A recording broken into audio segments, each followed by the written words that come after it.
Kelompok 2 siapa kita? Ya PNS. PNS PNS Kementerian PU. PNPU. Apa tugas kita? Membangun Membangun Bangun Indonesia. Indonesia. Indonesia. Apa moto kita? Kerja Kerja keras, keras, Kerja penuh keras, setia. penuh penuh setia. setia. Ya. Kelompok 2 Tiga Tiga Membangun Membangun membangun negeri negeri negeri untuk untuk untuk rakyat. rakyat. rakyat. rakyat.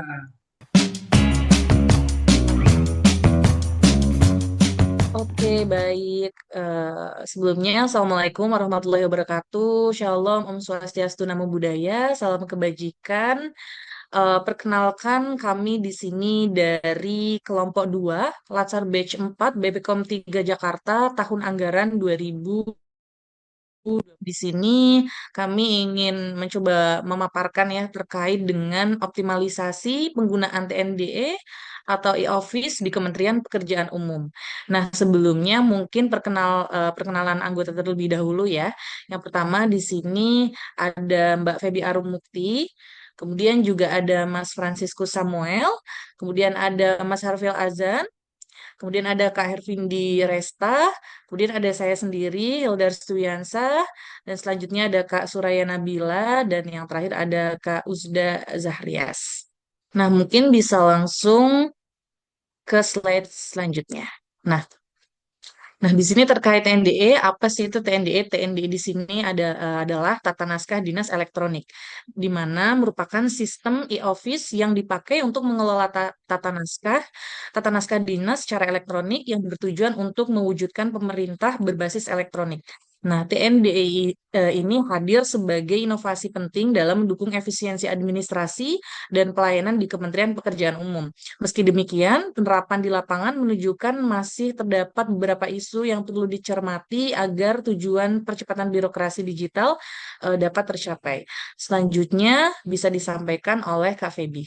Baik, nah ternyata di TND ini tuh ada isu-isu nih yang terkandung di dalamnya. Di sini kita coba mengidentifikasi dan mendeskripsikan isu-isu yang ada terkait penggunaan TND tadi. Isu pertama yaitu belum konsistennya penggunaan TND oleh pegawai. Nah, di lapangan nih ada koordinasi yang lebih sering dilakukan lewat WhatsApp dan kemudian walaupun begitu, beberapa surat resmi tetap harus didistribusikan melalui hard copy. Nah, dampaknya di sini adalah proses administrasi yang lambat, tumpang tindih antar manual dan digital, dan juga risiko kehilangan atau keterlambatan arsip.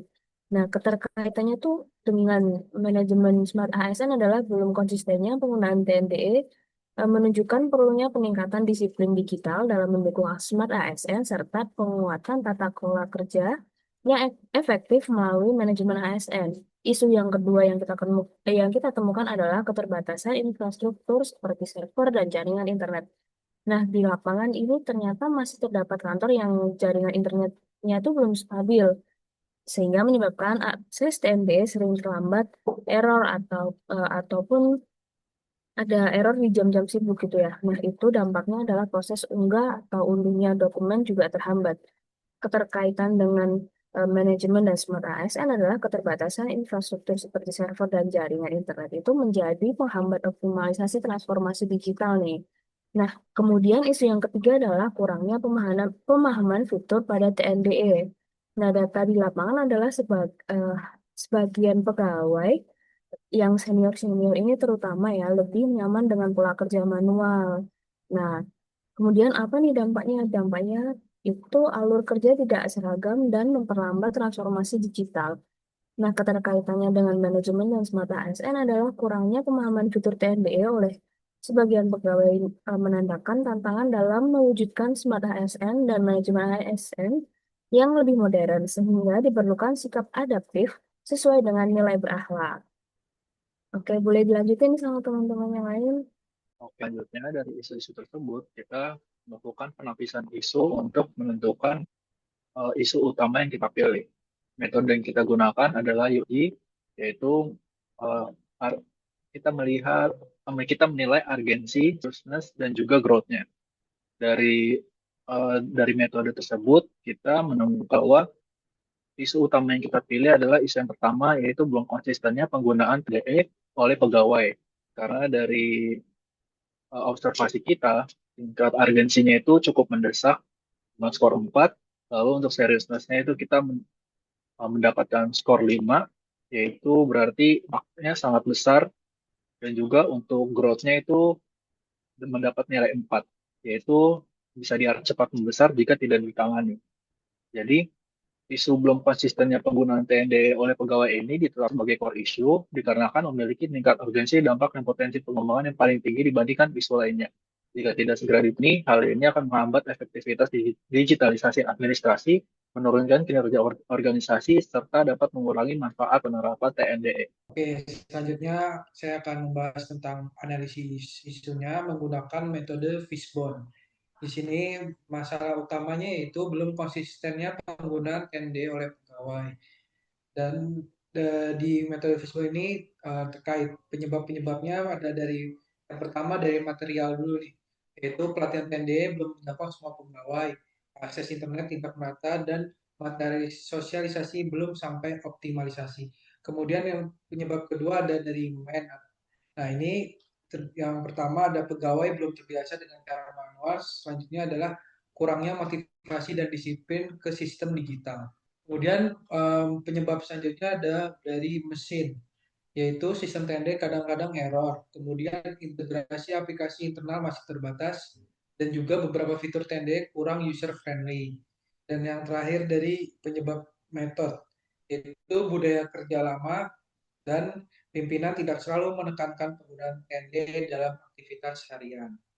Kemudian dari analisis isu yang sudah dipaparkan tadi diidentifikasikan lagi dengan metode Fishbone, kami menarik rekomendasi atau kami dapat memberikan rekomendasi solusi untuk yang pertama yaitu mengadakan pelatihan rutin penggunaan TNDE atau e-office.